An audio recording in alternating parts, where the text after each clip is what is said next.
what do they? There's a word for it. It's masturbation. That's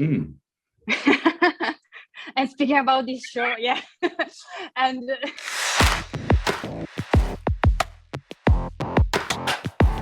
ripenso alla mia vita e vedo solo tutti I miei casini. Hi, Valentina. Hi, nice to meet you. So, Karl, you say in third season that popularity is power. What kind of power is popularity, in your opinion? Can be dangerous, like in the show? Well, for me, playing Butcher, the kind of power that Butcher has, which I think is probably one of the most dangerous kinds of power in the world, is the power and the ability to manipulate others into doing what you want them to do. And I mean, in terms of, if you think about perhaps politicians or whoever else is an influencer and has that kind of power to get people to do what they want them to do, it can be a dangerous weapon. And certainly in Butcher's case, he has the power and ability to convince the members, the boys, to go along with any harebrained scheme, and it's dangerous because 9 times out of 10 it goes sideways and ends badly for everybody. Do you agree? Yeah, I mean, it's ultimate power should never be had. I think we're seeing examples of that in our real world. I'd say that when we think about superheroes, we think about good superheroes because we hope that they will use their power for the greater good. Instead, in this TV show, the heroes are almost like villains. So, in your opinion, to you both, what makes a villain? I mean, I think it's touching on what Karl just said. Using your power to skew things to bend people or to bend things to what you want it to be, and ultimately that's just self-serving and probably not for the greater good. So especially if you're putting people's lives at risk to get what you want, then that's evil. And you, what do you think? What do I think the definition of a villain is? I think that it's anybody who intentionally seeks out to maliciously harm anyone or anything. That to me, that's the definition of a villain. We could say that 2 villains in this TV show are racism and toxic masculinity. Are you proud of being part of a TV show that could make think people about these 2 huge problems? Are you glad of being part of a show that can help the conversation? Yeah, I think that is one of the real strengths about what Eric Kripke does in the writing of this show. He uses this template and formula and setting of the boys to explore, existential issues that are current and relevant to our society, and and for us in a way to have a non-confrontational look at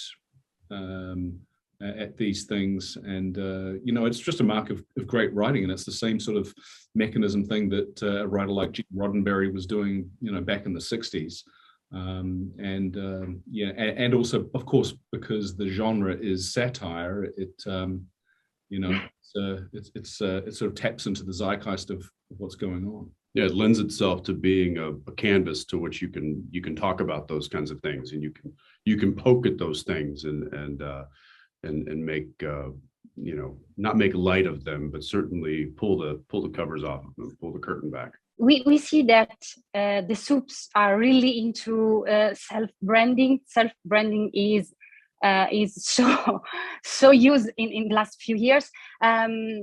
That too can lead to a dark side, self-branding. So how can we maintain a balance between self-promotion and going crazy? Well, I was not going to speak personally. I believe that the difference is, when you have promotion to promote a project or something or a cause that you care about, then it's used in some sort of an altruistic fashion. Then were used to draw attention to an issue that can greatly benefit from that attention, then that's a good thing.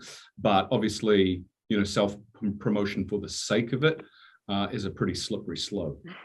Yeah, it's promoting for a greater good or promoting for your good.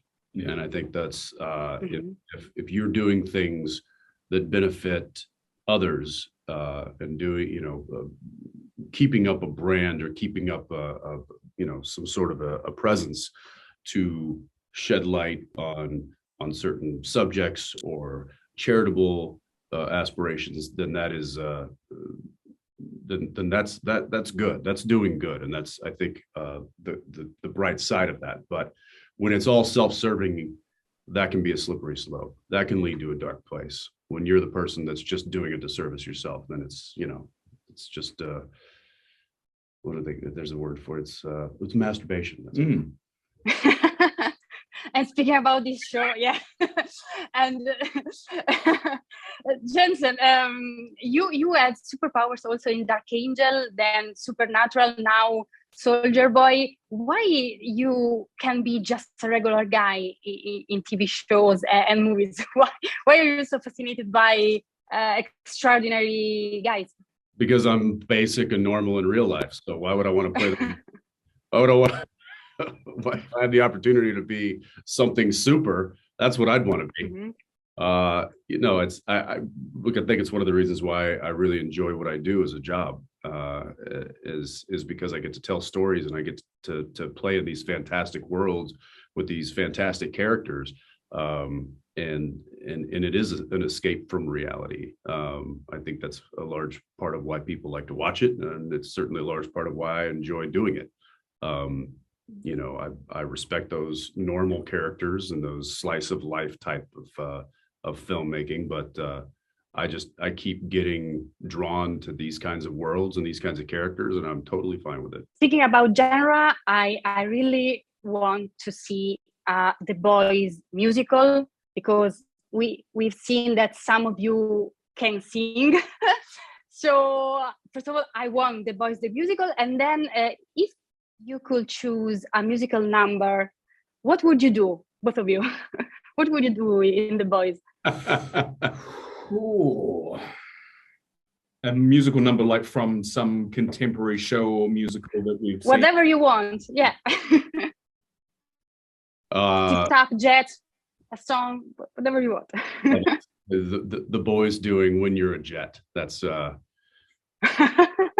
could play.